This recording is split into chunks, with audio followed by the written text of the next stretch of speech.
By the way, I really like the music now. Ba, ba, ba, ba. It does grow on you. Anyway, new questions today about the Obama campaign's re-election strategy. Vice President Joe Biden delivering remarks this morning to a group of auto workers in the key battleground state of Ohio.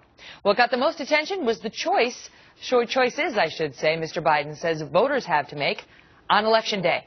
Listen here. We're about promoting the private sector.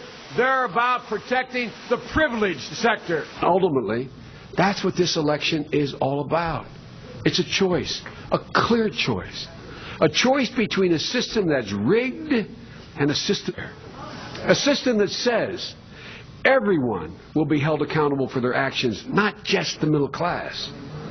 A system that trusts the workers on the line instead of listening to the folks up in the suites.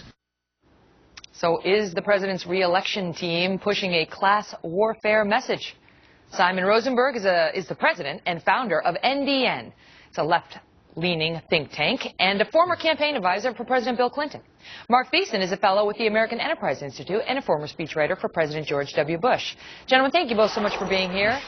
So it's, we've heard similar remarks, not just from Vice President Joe Biden, but from the First Lady even recently, and from President Obama, who came out with what was billed as sort of a big populist speech not long ago. But then, of course, the other side says, sounds more like class warfare and divisiveness. Mark, let me start with you on it. Where do you fall?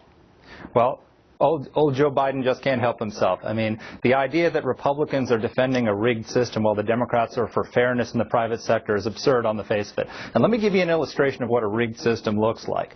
Peter Schweitzer has a great book out called Throw Them All Out, and he looked at the Obama green energy program, and what he found was 71% of the green energy loans and grants went to Obama's political cronies. And I've got a chart here. They gave $458,000 to the Obama campaign and got $11.4 billion back in taxpayer dollars. I can't see the chart. What does it say? What is it showing us? It shows the Obama cronies gave him $458,000 in donations, and they got in return through the green energy program, through like the one for Solyndra, they got $11.4 billion in return. 71% of the grants that Obama gave out were to political cronies. Now, if they want to make this an issue about fairness and the rigged political system, Republicans would love to campaign on that. I'll let you pick it up from there. Well, I want to bring a chart next time, Megan. And, so I still couldn't see it, but I understand the numbers. It was about 500,000 in and 11.4 billion back. Right. This is a segment about fairness, so to be fair. So quickly, look, if the Republicans think they're going to win this election by talking about an energy program that George Bush brought about in 2005, I think that they're going to be sorely disappointed. I mean, the key thing here is what Joe Biden's talking about is about what's happened to the middle class in America over the last decade. We've had no wage and income growth. This long preceded the recession in Barack Obama's presidency. We've seen great income gains among the wealthiest among us. And the Republicans' answer to that, to what to do about that, is to cut taxes on the most privileged people among us and to take money away and investment away from middle-class people. That's the strategy that got us into the mess in the first place. I don't think the American public is going to replicate that and vote for that in 2012. And I think Joe Biden is right. There is going to be a very stark economic choice the American people have to make. One party that wants to invest in everyday people, another party that wants to protect privilege. I think the Democrats are going to win that election. Mark, we have heard this time and time again. This is the theme that is emerging, at least from the White House. I mean, this is a theme they want emerging about fairness, about privilege, about the system being rigged. I know you don't believe in it, but is it an effective message that will resonate with voters? Actually, it's a really weak message, and I'll tell you what.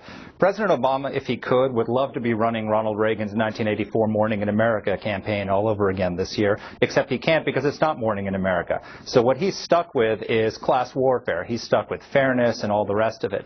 This is not a strong message for him. First of all, we want to talk about the middle class. Under President Obama's policies, 2.6 million people have slipped out of the middle class and entered the poverty line. We have record government dependency, food stamps at record levels, millions more underemployed, working part-time because they can't find a full-time job, and millions more who have given up looking for work. What's fair about that? President Obama's policies have exacerbated income inequality. They have pushed down upward mobility. And Republicans, our policy is we don't want to divide up a shrinking economic pie more equitably and more fairly. We want to grow the pie for everybody.